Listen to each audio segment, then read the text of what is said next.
दुनिया का सबसे युवा देश अगर भारत है तो भारत अपने सारे प्रश्नों के उत्तर स्वयं की क्षमता योग्यता से निकालने में सक्षम है। मुझे इस बात की प्रसन्नता है, हमारे युवा देश की अगर बात करते हैं तो 1.5 करोड़ युवा अपने अकेले मध्य प्रदेश के अंदर है। इसलिए हमने युवा शक्ति मिशन को आज लॉन्च करने का संकल्प लिया और इसके 3 पिलर्स मोटे तौर पे बनाए हैं।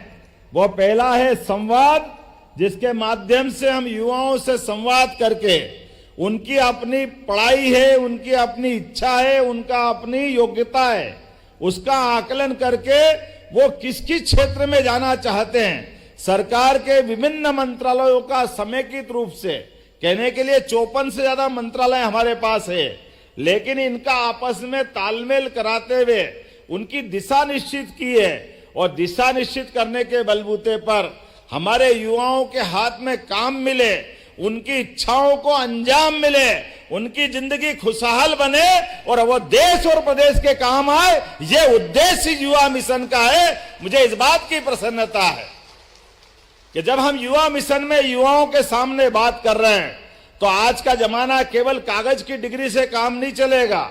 आज का जमाना लर्निंग का है, प्रशिक्षण का है, एक दूसरे के साथ जुड़ने का है। इसलिए स्किल डेवलपमेंट के आधार पर भी और कई प्रकार से हमारी सरकार काम कर रही है।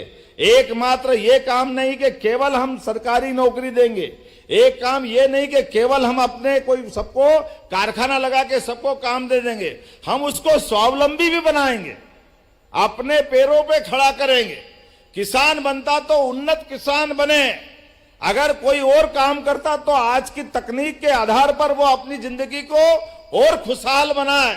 इसलिए टारगेट तय किए और टारगेट की अवधि भी तय की है और कुछ जरूरतें भी तय की है कि शिक्षा की भी आवश्यकता है।